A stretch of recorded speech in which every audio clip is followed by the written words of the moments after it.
नमस्कार. स्वादामध्ये स्वागत आहे तुमचं. आज आपल्याला मुगाची डाळ घालून कांद्याच्या पातीची भाजी बनवायची आहे.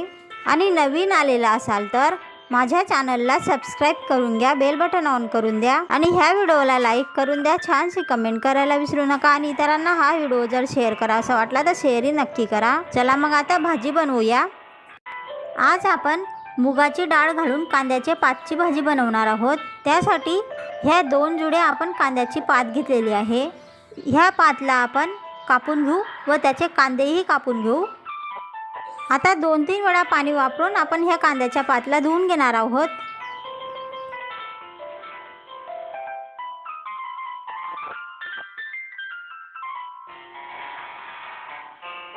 साधारण 1 वाटी आपण मुगाची डाळ घेतलेली आहे. तिलाही आपण स्वच्छ धुवून घेणार आहोत. मुगाची डाळ ही आपण 2-3 वेळा पाणी वापरून स्वच्छ धुवून घेणार आहोत.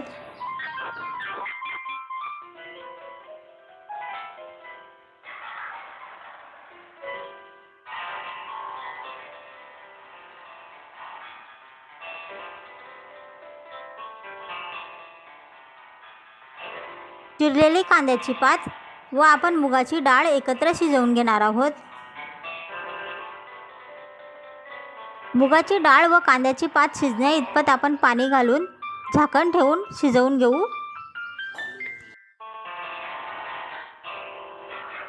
आपली मुगाची डाळ व कांद्याची पात शिजून तयार आहे.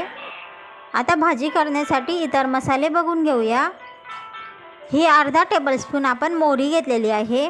3 टेबलस्पून जिरे घेतलेले आहे. धने पावडर 2 टेबलस्पून घेतलेली आहे. गरम मसाला पावडर 1 टेबलस्पून घेतलेला आहे. तुमच्या चवीनुसार लाल मिरची पावडर घ्या. चवीनुसारच हळद मीठ घेतलेलं आहे. भाजी शिजवताना जर तुम्ही हळद मीठ घातलेलं असेल तर पुन्हा घालण्याची गरज नाही. 1 मोठा टमाटा आपण चिरून घेतलेला आहे. 15-20 आपण लसूण पाकळ्या चिरून घेतलेल्या आहेत. साधारण 2 पडे आपण तेल घेतलेलं आहे. तुमच्या आवडीनुसार कमी किंवा जास्त तेल वापरायचं असेल तर वापरू शकता. तापलेल्या तेलामध्ये आपण आता मोहरी घालून घेतलेली आहे. जिरे घालून घेतलेले आहे. जिरे मोहरी छान तळतळल्यानंतर आपण चिरून ठेवलेला होता तो लसूणही घालून घेतलेला आहे. चिरलेला टमाटाही घालून घेतलेला आहे. ह्या सर्व वस्तू लवकर शिजाव्यात व व्यवस्थित फोडणी बसावी म्हणून हळद मीठही घालून घेतलेली आहे.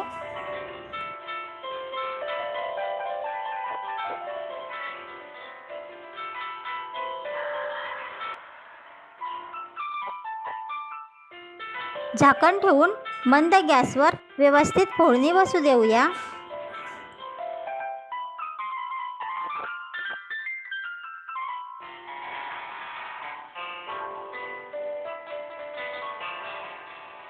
सर्व वस्तू शिजून व्यवस्थित फोडणी बसलेली आहे. फोडणी बसल्यानंतर आपण धने पावडर घालून घेतलेली आहे. गरम मसाला पावडर घालून घेतलेली आहे फोडणीमध्ये व लाल मिरची पावडरही घालून घेतलेली आहे.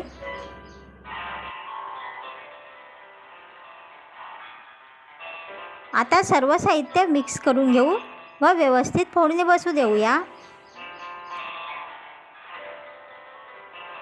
सर्व साहित्याला व्यवस्थित फोडणी बसल्यानंतर आपण शिजवून ठेवलेली होती ती कांद्याची पात व मुगाची डाळ फोडणीत घालून घेऊया.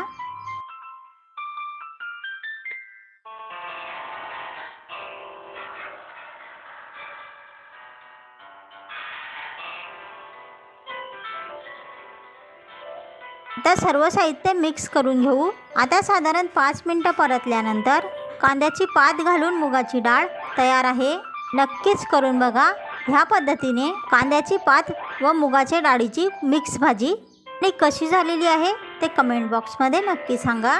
आणि नवीन आलेला असाल तर माझ्या चॅनलला सबस्क्राईब करून घ्या, बेल बटन ऑन करून द्या, व्हिडिओला लाईक करून द्या, छानशी कमेंट करायला विसरू नका. आणि हा व्हिडिओ जर तुम्हाला तुमचे मित्र मैत्रिणी नातेवाईक ओळखीच्यांना किंवा कोणत्याही सोशल साईटवर शेअर करावा असं वाटलं तर शेअरही नक्की करा.